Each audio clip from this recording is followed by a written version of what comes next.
Chapter 23. Why does the Kyama want me? Woyaki asked again as soon as they had stepped out. Oh, I don't know exactly, Kamau answered vaguely, yet with a note of finality that invited no more questions. Woyaki's mind was with his mother.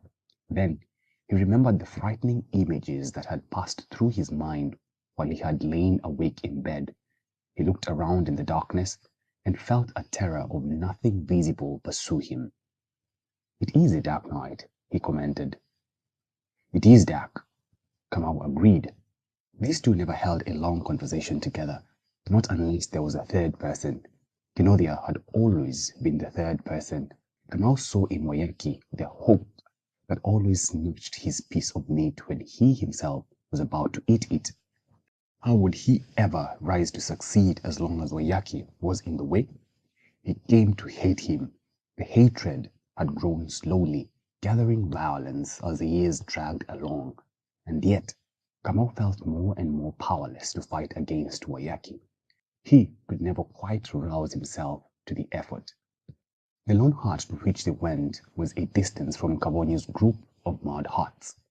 The outside was dimly lit by a small lantern that was put on a stone near the fireplace. In the fireplace were glowing pieces of wood, which gave an oppressive warmth to the hut. Woyaki was aware of figures lurking in the edges of darkness, and he took them for the elders. "Is it well with you all?" "It is well." There was not the same warmth of response, and they did not call him the teacher, a title which was now his name. He sat on a stool and wondered what was coming. It was Kavoni who spoke first. He was old, very old, yet his eyes had that glitter in them that made you think they were the only live things in him. But he had energy, and you could detect this in his voice. He spoke about the Reges, the initiation ceremonies that were under preparation. Now, this ancient custom was about to be ruined by certain impurities in the land. The disease in the Reges had started with Joshua. The death of Modoni had been the first contamination. But that is not our fear. The trouble now comes because the impurity in Joshua has caught some in our midst. It is the hidden soul in your body that kills you. Here he looked at Woyaki meaningfully. A numbness came over the teacher as he heard Kavoni speak. He did not know where the talk was leading, but he could guess.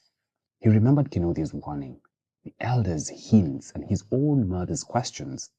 Woyaki thought, and all this time, while I have busied myself with the education of their children, something like bitterness began to eat into him. To hear Kavoni speak in that voice, you would never think that he had once been one of Joshua's followers. "Yes," Kavoni repeated slowly. There was a strange stillness in the hut. It was a stillness such as precedes a storm or an explosion. It is bad when he who has taken himself to be the leader of the people is touched by the impurity, for he is still in a position to spread the Dahu to those close to him, the stem and roots of the tribe. Such a person is a danger and he needs cleansing. Again, Kavoni paused, and his eyes rolled all round the hut, finally resting on Woyaki. You could not tell if there was malice or scorn in that look. He spoke in an even voice, and his words were measured. "You, our teacher, no doubt remember that girl. What was her name?" "Which girl?" Woyaki forced himself to ask. "I am in the dark." "Joshua's daughter. Her name?" "Well, yes, Modoni. She was not clean, yet you took her to the hospital. You touched a dying woman, a dead body. And were you even cleansed?" "I do not think so, but you ought to have been. You are not ignorant, and you know what this means to the tribe." Woyaki was going to speak, but Kavoni waved him into silence. "I have not finished. That is the first thing you have done to the tribe. It is not a small thing. Then you were not a teacher, a person to whom we entrusted our children.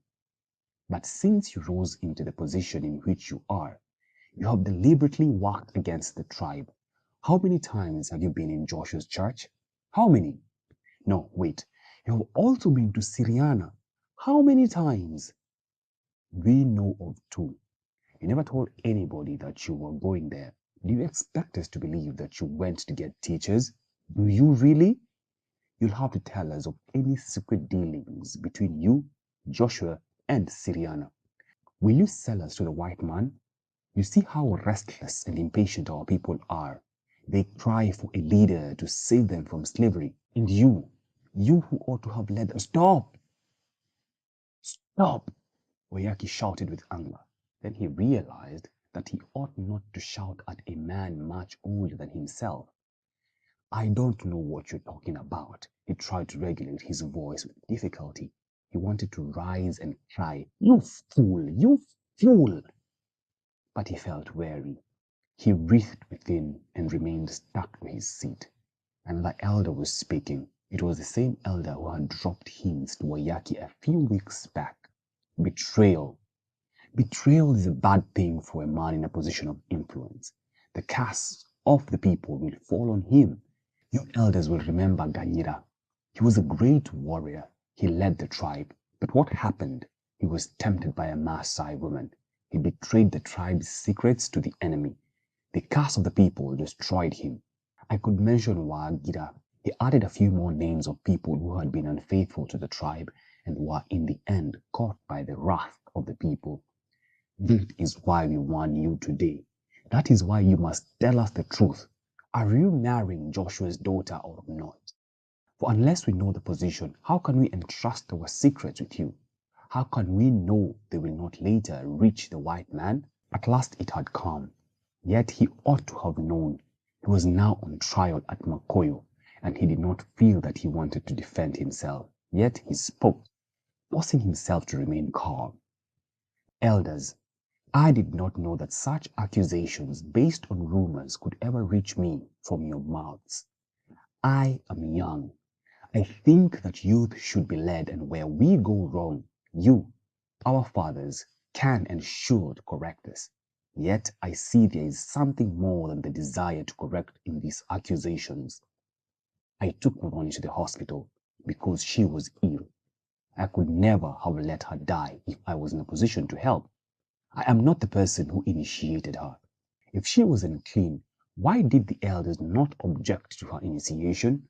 When she died, I did not touch her.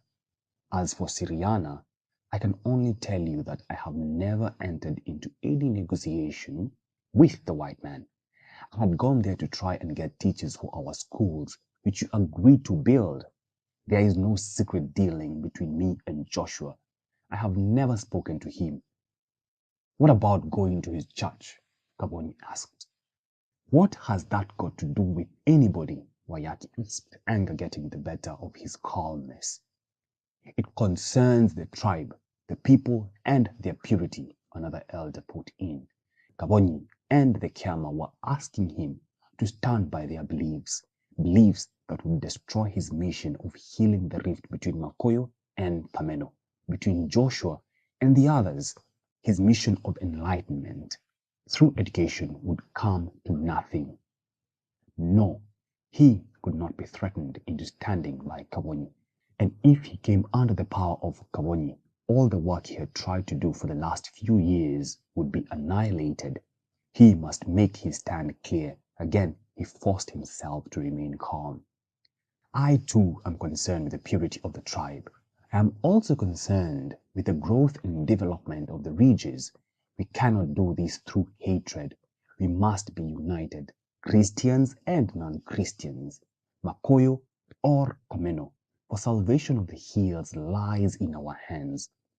Yet you would not fight the white man, an elder interrupted.